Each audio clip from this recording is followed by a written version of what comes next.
1943. American P-38 pilots were dying, not from enemy bullets, but because their own fighter planes would violently shake apart and lose control whenever they tried to dive at combat speeds, turning what should have been their greatest advantage into a death sentence.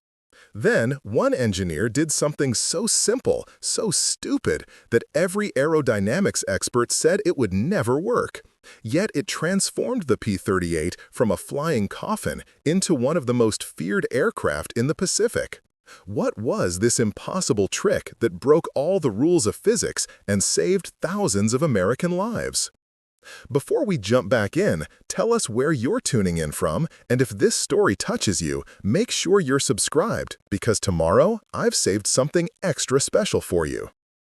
The year was 1942, and something was terribly wrong in the skies over the Pacific Ocean. American forces were fighting their way across tiny islands, one bloody beach at a time, trying to push back the Japanese Empire that had struck Pearl Harbor just months before. Every island meant more lives lost. Every mile gained cost blood and treasure. And in the air above these desperate battles, American pilots were dying in a way that made no sense at all. The United States was supposed to have the best of everything. American factories were churning out ships, tanks, and planes faster than any nation on Earth. President Roosevelt had promised to turn America into the arsenal of democracy, and the production numbers proved he meant it. Assembly lines in Detroit that once made family cars now built bombers. Women who had never worked outside their homes were riveting wings onto fighters. The whole country had transformed into one giant war machine, and everyone believed that American ingenuity and industrial might would win the day. But there was a problem that all the factories and all the determination in the world could not seem to fix. The problem had a name, and it flew on twin engines with a distinctive twin-boom tail. They called it the P-38 Lightning. On paper, the Lightning was supposed to be a war winner. Lockheed's engineers had designed something that looked like it came from the future. Two powerful Allison engines mounted on long booms. A central cockpit pod between them. Sleek, fast, and heavily armed with cannons and machine guns clustered in the nose. It could fly higher and faster than almost anything the Japanese had. It could carry more ammunition and stay in the air longer. Test pilots said it felt like strapping yourself to a rocket. Military planners looked at the specifications and smiled. This was the plane that would sweep the Japanese Zero fighters from the sky. But then the combat reports started coming back from the Pacific, and the smiles disappeared. Pilots were reporting something that sounded impossible. When they pushed the Lightning into a high-speed dive to attack enemy planes below them or to escape from a fight going bad, the aircraft would start to shake. Not just a little vibration, but violent shuddering that rattled their teeth and blurred their vision.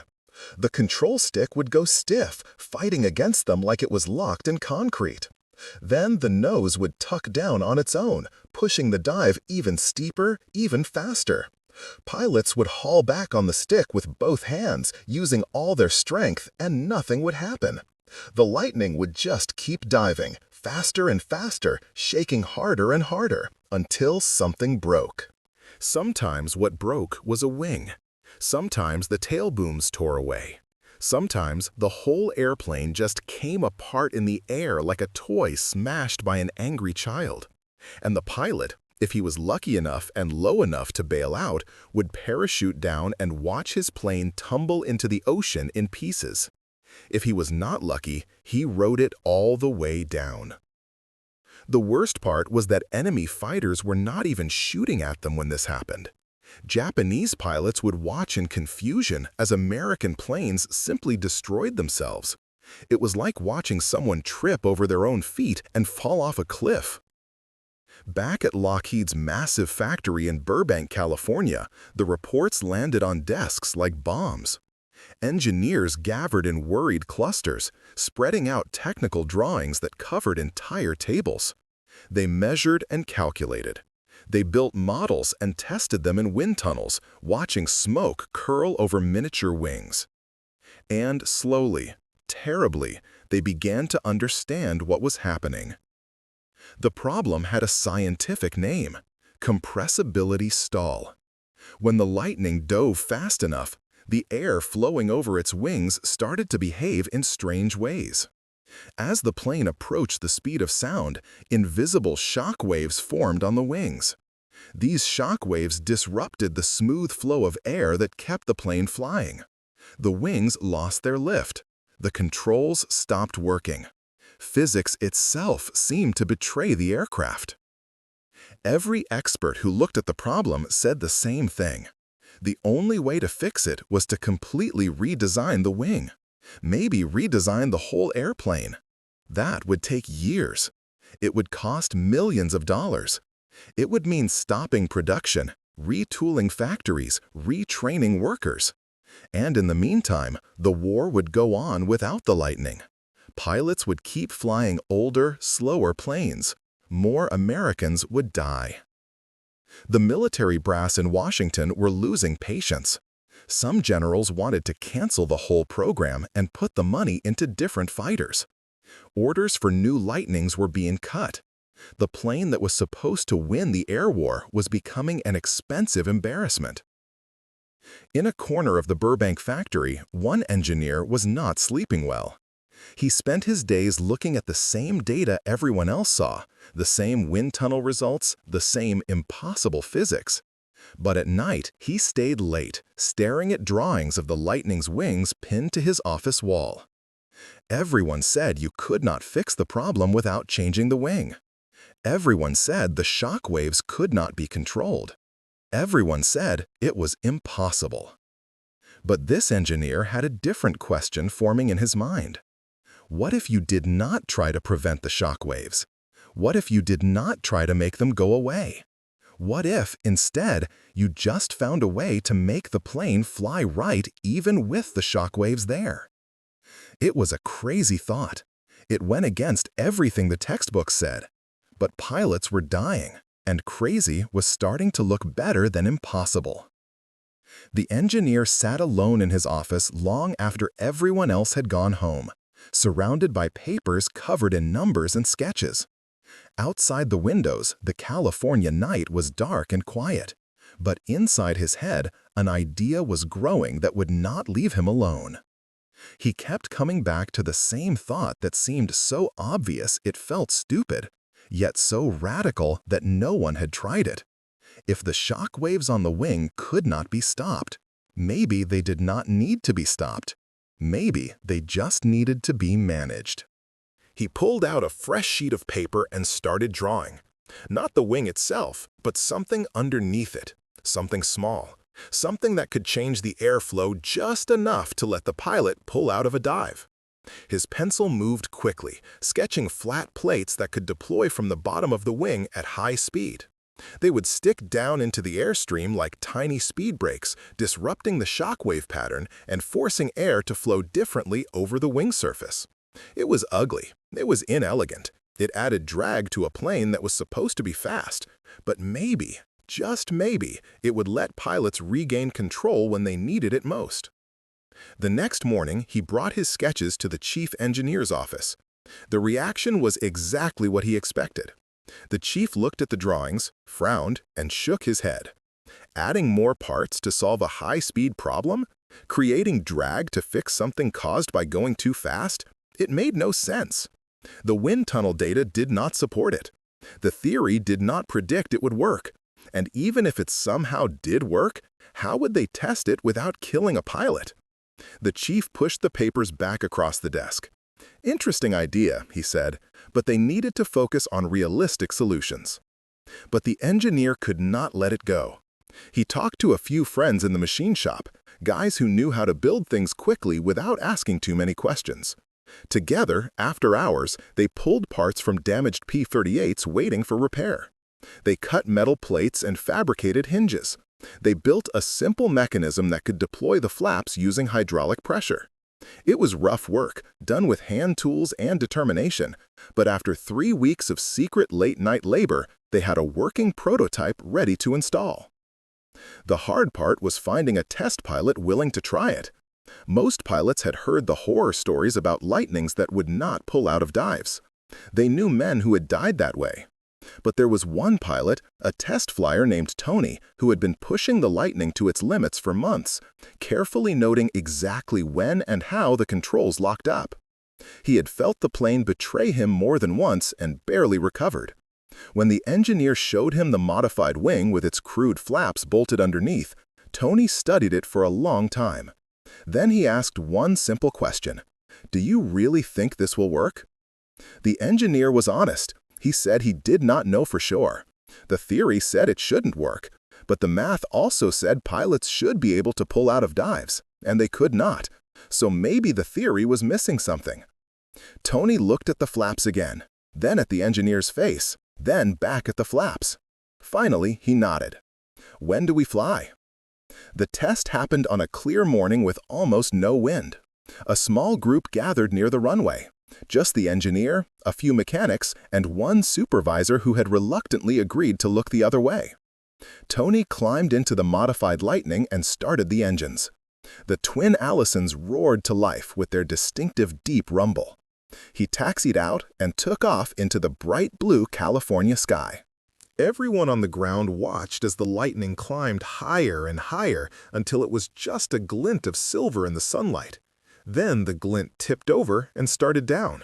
Tony was diving now, pushing the throttles forward, accelerating into the speed range where the controls would normally freeze. The watchers held their breath. This was the moment when Lightnings tore themselves apart. This was when pilots died. The Lightning kept diving, faster and steeper. Then something changed. The nose pulled up, smoothly, normally. The plane swooped out of the dive in a graceful arc and climbed back into the sky. No shaking, no loss of control, no pieces falling off. Just a fighter plane doing exactly what its pilot told it to do.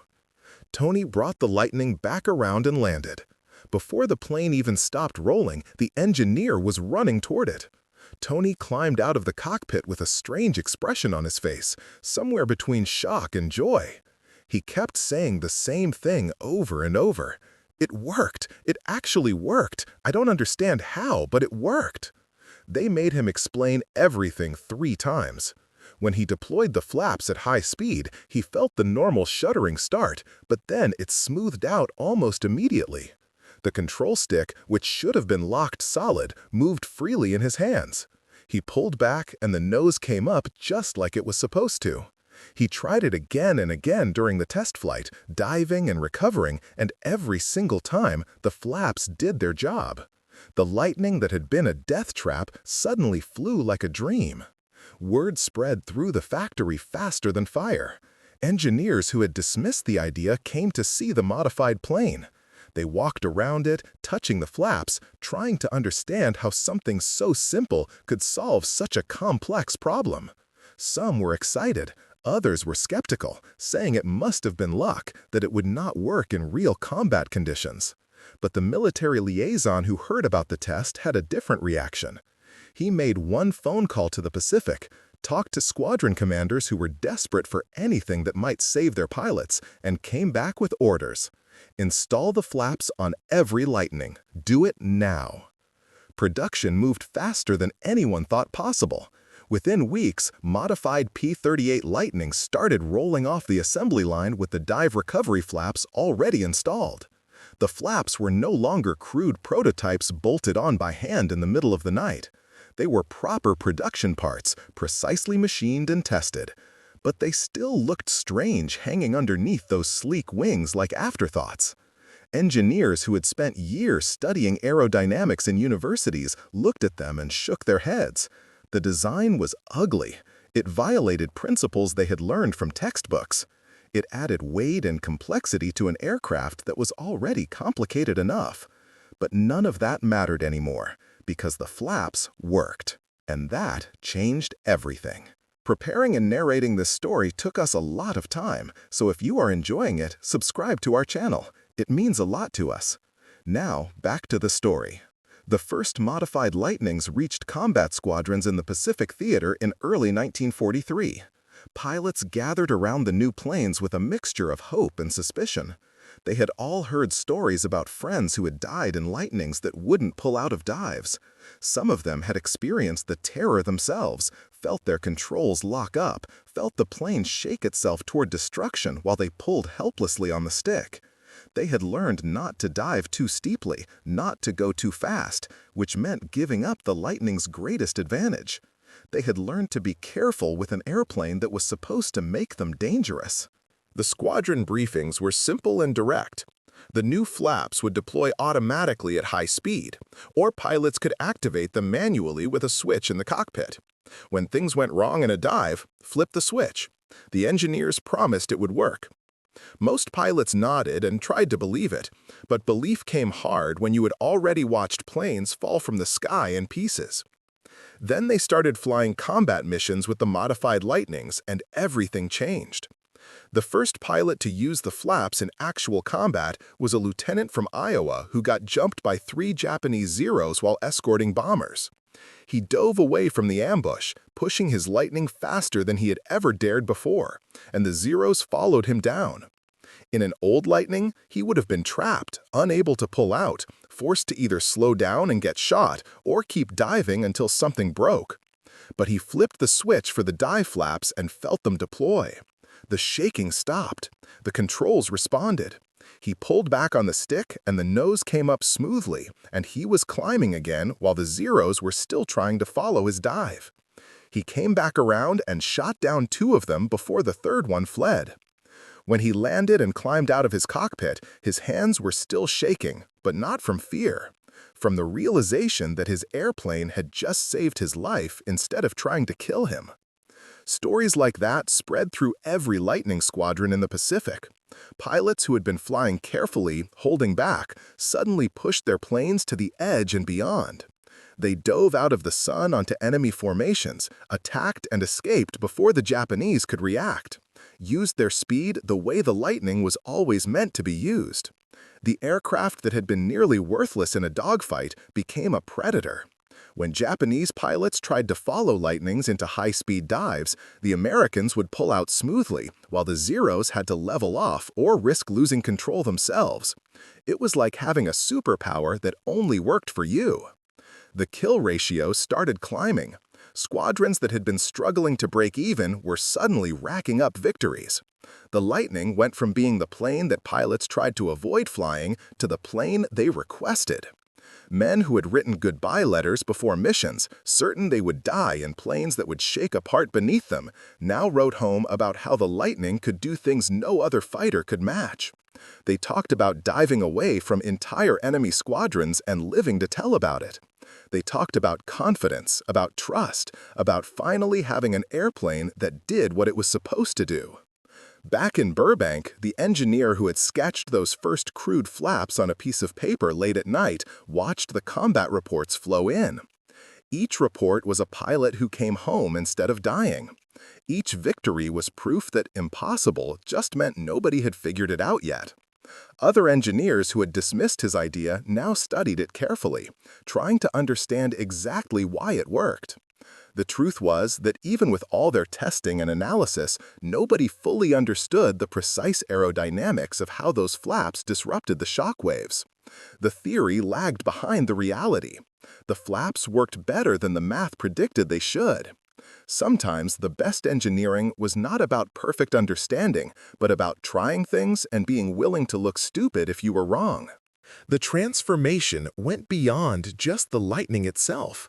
Across American aviation, engineers started questioning other rules they had been taught.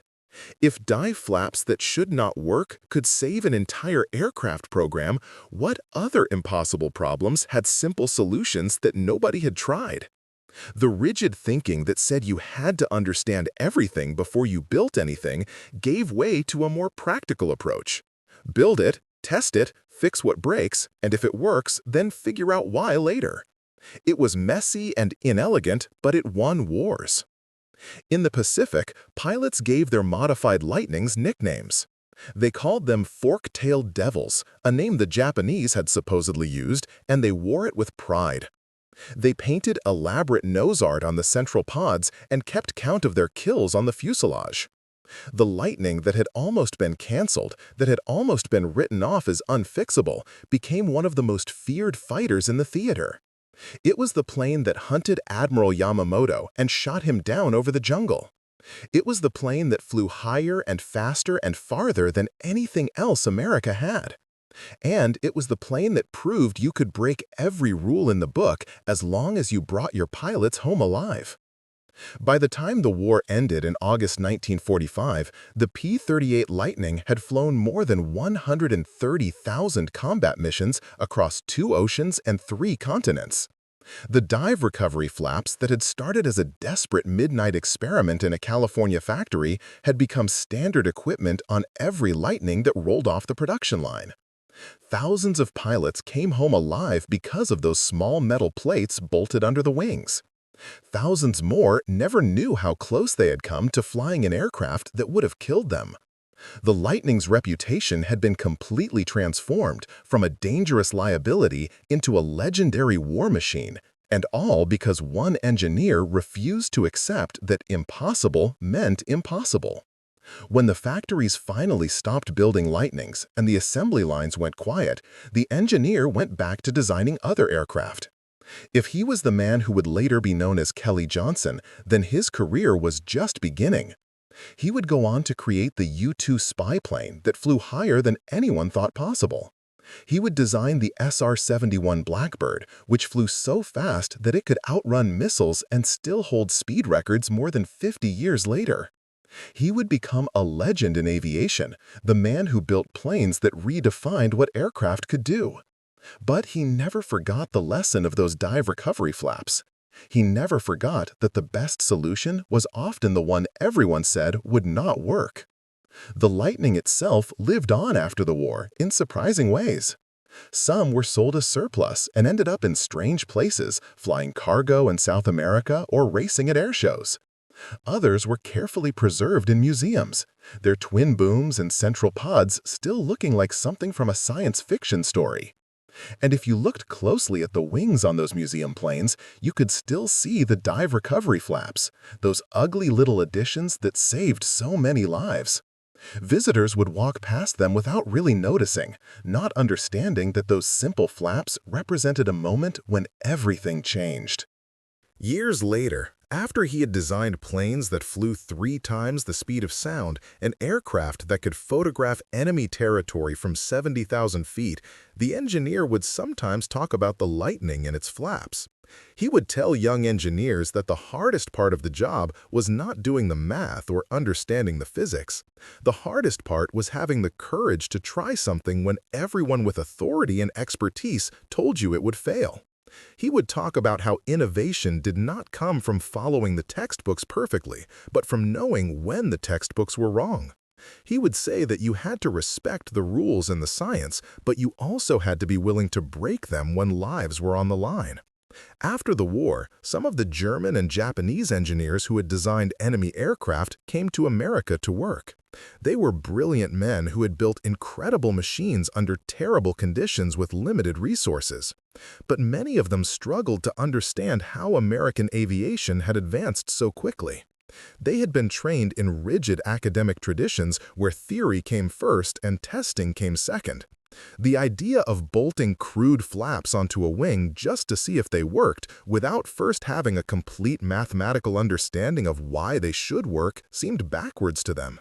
They wanted to understand completely before they built anything. But the American approach had been different. Build it fast, test it hard, fix what breaks, and save the complete understanding for later. It was messy, and it wasted some time and resources, but it also meant solutions came faster when they were desperately needed. The contrast between the approaches was stark. German engineers had designed beautiful, elegant aircraft based on perfect theoretical understanding. But when those planes had problems, fixing them took forever because every solution had to be proven theoretically before it could be tested. American engineers designed planes that were sometimes crude and inelegant, but when problems appeared, they tried fixes immediately. If the fix worked, they used it and figured out why later. It was the difference between being right and being fast, and in wartime, fast mattered more. At an air show many years after the war, a restored P-38 Lightning sat gleaming in the sun. Families walked around it, children pointing at the twin booms and asking why it looked so different from other planes. An elderly man stood near the wing, one hand resting gently on the metal. He had flown Lightnings in the Pacific, had used those dive recovery flaps in combat more times than he could count, had brought his plane home safely when by all rights he should have died in a dive he could not pull out of. A young engineering student noticed him and asked if he had flown in the war. When the old pilot nodded, the student pointed to the flaps under the wing and asked how the engineers knew the flaps would work. The old pilot smiled. They did not know, he said. They just knew that pilots were dying and something had to be tried. The student looked confused, so the pilot explained it differently. Sometimes you cannot wait until you understand everything perfectly. Sometimes you have to try the crazy idea and see what happens. The worst thing that could occur was that it would not work, and you would try something else. But if you never tried at all because you were waiting for perfect certainty, then people kept dying while you waited. The student thought about that for a while, looking at the flaps that had seemed so simple from the outside, but represented something much bigger. Finally, he asked what the most important thing was that the engineer learned from the whole experience. The old pilot looked up at the Lightning, its twin booms rising into the sky, and thought about all the pilots who came home because someone refused to accept impossible as an answer. He said the lesson was simple. Impossible just means nobody has figured it out yet, and sometimes the person who figures it out is not the smartest one in the room or the one with the most degrees. Sometimes it is just the one who refuses to give up and is willing to look foolish trying things that should not work. Because every once in a while, they do work, and when they do, everything changes. Up next, you've got two more standout stories right on your screen. If this one hits the mark, you won't want to pass these up. Just click and check them out. And don't forget to subscribe and turn on the notification bell so you don't miss any upload from us.